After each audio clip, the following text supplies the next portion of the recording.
Mwese ndabaramukije amahoro y'Imana ndabashimira ku butumire bwiza mwaduhaye kugira ngo tuze kubashikiriza ubushakashatsi twakoze ku bijanye n'inkomoko y'abarundi ndetse n'abari mu karere ka Afrika y'ubuseruko ico bapfana. Hano rero nkuko mwantumiye hano mu Buholandi, ndazi ko hariho benshi cyane muri Hollande bakurikirana ibiganiro byacu, bifuza ko igihugu cabo canke ibihugu byabo byo muri Afrika y'ubuseruko bishobora kubona amahoro ndetse amahoro arama.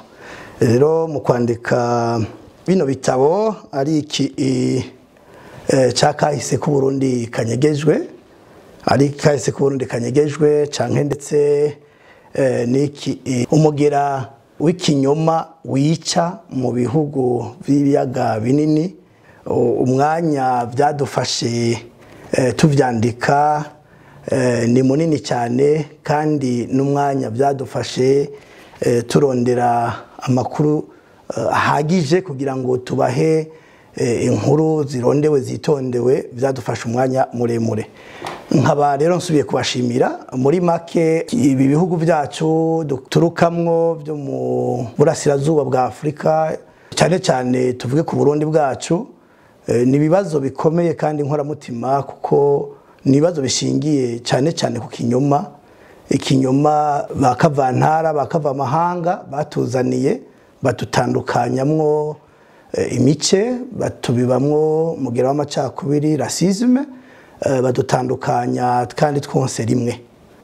Nagira ngo mbonere akanya ko kubwira abarundi aho bari hose ku isi, abumva ururimi abanyarwanda n'abanyamurenge, ndetse n'ababa mu gihugu kibanye cya Tanzania, aho bari batwumva yuko dutanguye urugamba rwo kumenyesha abo mu karere k'ibiyaga binini inkomoko yabo, nico bapfana hamwe nico bapfa, kugira ngo barushirize guhindukira bave mu kinyoma, ahubwo nyabona bakore bisunze ukuri.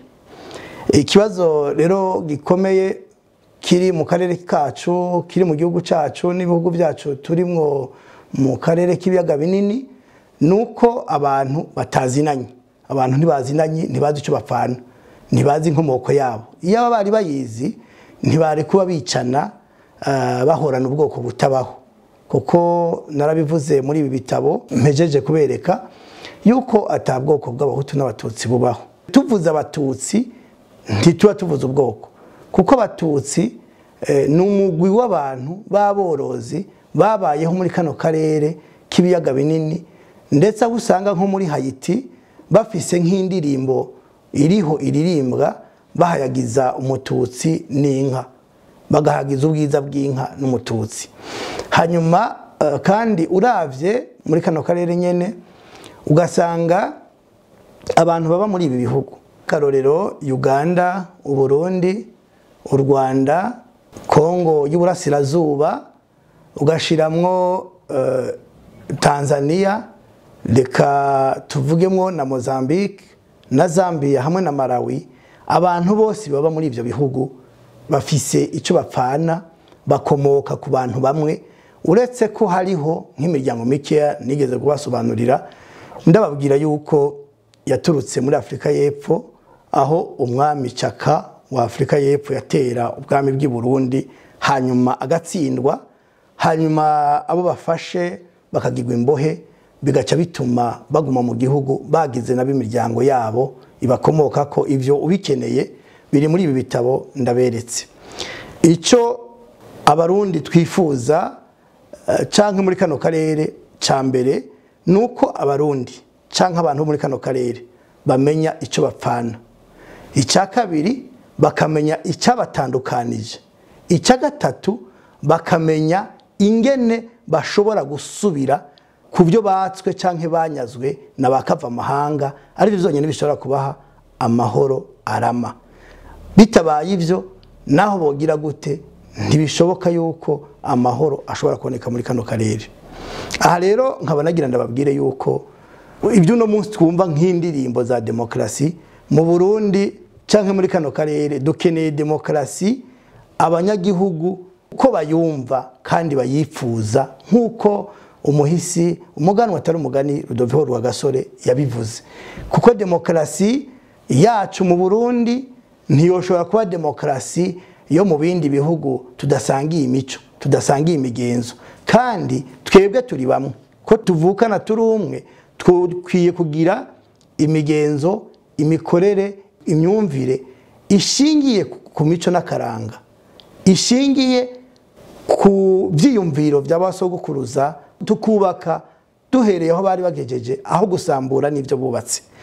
Aha rero nkavuga yuko twatakaje ibintu bitari bike inyuma yo gutakaza ingoma y'ubwami.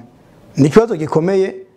Hari abambajije benshi banyandikiye basaba ko noshobora kubasobanurira ibijyanye n'ingoma y'ubwami bw'u Burundi, kubera ko yigishwa nabi mu mashure kandi nta matohoza banezwe gukora kugira ngo bamenye ukuri, bavuga ukuri, bigisha ukuri bene Burundi. Kandi mu gihe umuntu atamenye yava ntashobora kumenya yaja, cyane cyane ko iyo umuntu aguhishije kahise kawe cyangwa aguhisha kahise k'igihugu cyawe, ntushobora gutera imbere, ntushobora gutera imbere na gatoya, kuko akubwiye ati uriya ni mubi kandi ari mwene wanyu, abahejeje kwica ivyiyumviro n'imikorere yo kubandanya ugenda imbere.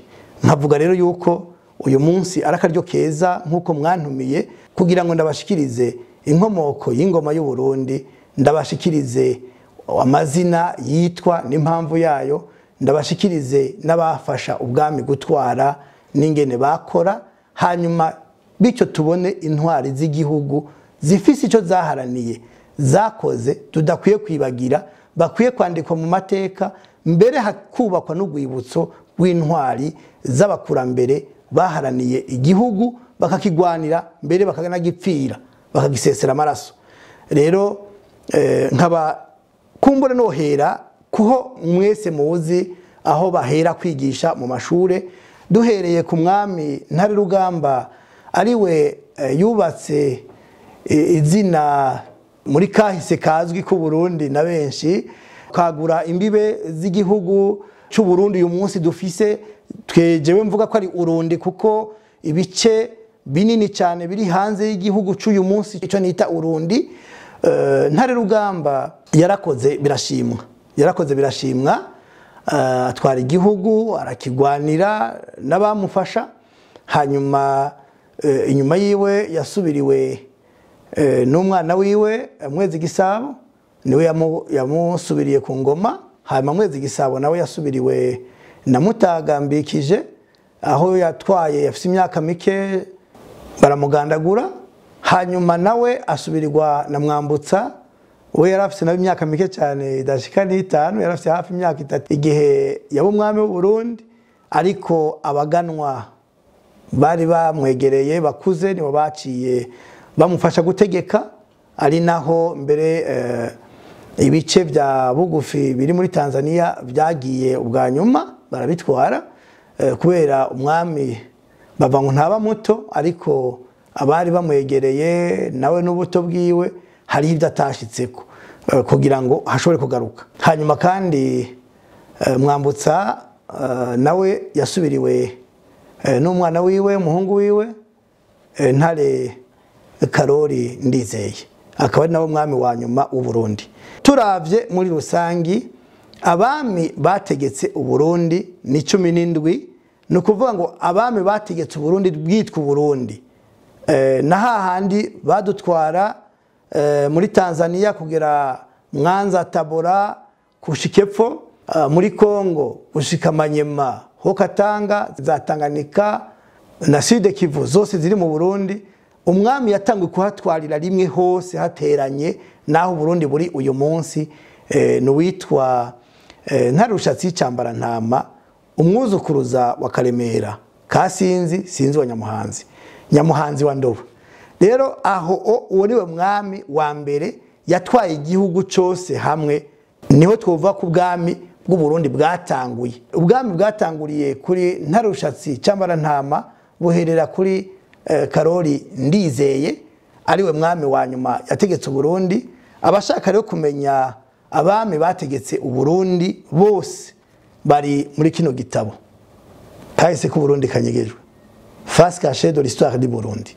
Niho ushobora kubona ibijanye n'ivyo bwami nuko bategetse nuko byagenze. Hanyuma imbere yaha ya Ntare Rushatsi Cambarantama hariho ubundi bwami bwabayeho, hari abami batatu bategetse uburundi. Abo nibo twovuga yuko aribo shingiro ryo kubaka igihugu, ryo kurema izina ry'igihugu cyo Burundi.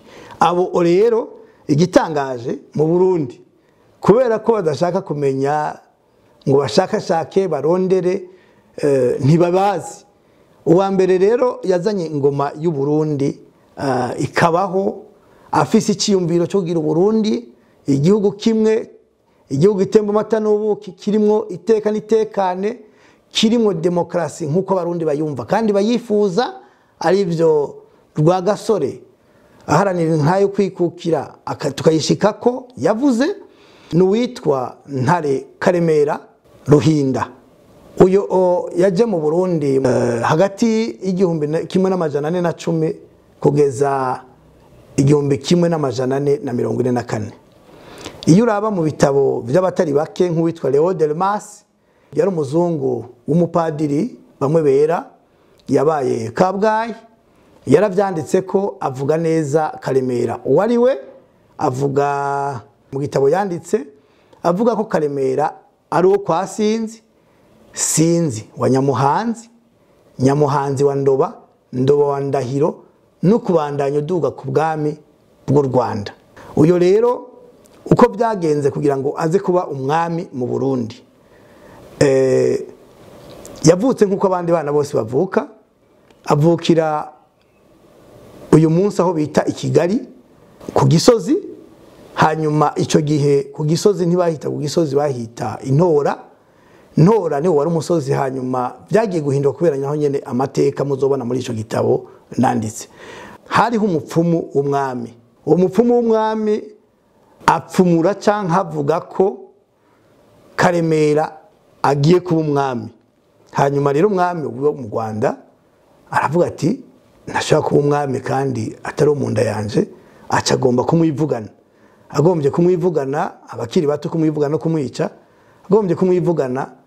Karemera arahunga, ahungira mu bwami bwa Mashira aho bita mu Nduga, arahaba. Mashira aramwakira n'amasho yiwe n'abana biwe n'umugore wiwe n'abamufasha bamugaragiye kuko yari umugwanya akomeye. Abo nabo barahunganye kandi bari mu miryango itandukanye yari mu Rwanda. Mu bwami rero bwa Mashira naho nyene yagiye kuhagirira ikibazo. Burya ndababwire umuhamagaro uragoye. Iyo Imana ishaka kugukoresha ibintu uca mu bintu bikomeye utazi ibyo ari byo, ariko Imana ikakurinda ikakurengera ukashika ku Imana ishaka. Karemera rero gushikira iyo ngoma ntiyamworoheye na gatoya. Igituma bitamworoheye nuko amaze guhigwa n'umwami agahunga, naho yahungiye ibyo yari yararaguye avuga wo ku Gisozi yamubwiye ko azoba umwami abanje kwica intare, kandi ko niyica iyo ntare ubwami bwiwe buzokwitirirwa intare nyene. Rero ahungiye mu Nduga aho mu bwami bwa Mashira, kuko harakira ubwami bwinshi mu gihugu cy'u Rwanda bwari 29.